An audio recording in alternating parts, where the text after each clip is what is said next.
പാവുമ്പയിൽ പ്രതിഭാ സംഗമം നടത്തി. 281 number SNDP ശാഖായോഗത്തിന്റെ നേതൃത്വത്തിലാണ് പ്രതിഭാ സംഗമം നടത്തിയത്.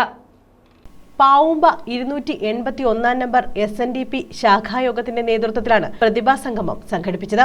വിവിധ പരീക്ഷകളിൽ ഉന്നത വിജയം നേടിയ വിദ്യാർത്ഥികളെ ചടങ്ങിൽ ആദരിച്ചു.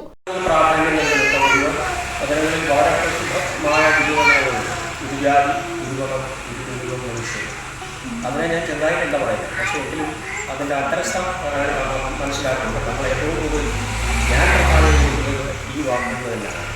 കാര്യം വിദ്യ കൊണ്ട് പ്രബുദ്ധരാകുമ്പോൾ കച്ചവടം ചെയ്ത് അഭിവൃദ്ധിയാവുകയാണ്. പക്ഷെ ഇത് അക്ഷരാർത്ഥത്തിൽ നടപ്പിലാക്കിയ മറ്റു സമുദായങ്ങൾ, നമ്മുടെ സമുദായങ്ങൾ ഇപ്പോഴും ഏതാണ്ട് 100 വർഷത്തിന് മുമ്പ് പറഞ്ഞ ആ മഹത്വ വചനങ്ങൾ പ്രാബല്യത്തിലാക്കാൻ എത്രത്തോളം പ്രയത്നിക്കുന്നു എന്നുള്ളത് കണ്ടു. ചെയർമാൻ ധർമ്മരാജൻ അധ്യക്ഷത വഹിച്ചു. കൺവീനർ ശിവാനന്ദൻ സ്വാഗതം പറഞ്ഞു. കമ്മിറ്റി അംഗം Sundarakumar, vice chairman Vinod Vazhappally, committee അംഗം ശിവരാജൻ തുടങ്ങിയവർ പങ്കെടുത്തു. SSLC, +2, CBSE പരീക്ഷകളിൽ ഉന്നത വിജയം നേടിയവരെയും ബിരുദ പരീക്ഷയിൽ ഉന്നത വിജയം നേടിയ വിദ്യാർത്ഥിയുമാണ് ചടങ്ങിൽ ആദരിച്ചത്. News bureau, Thazhava.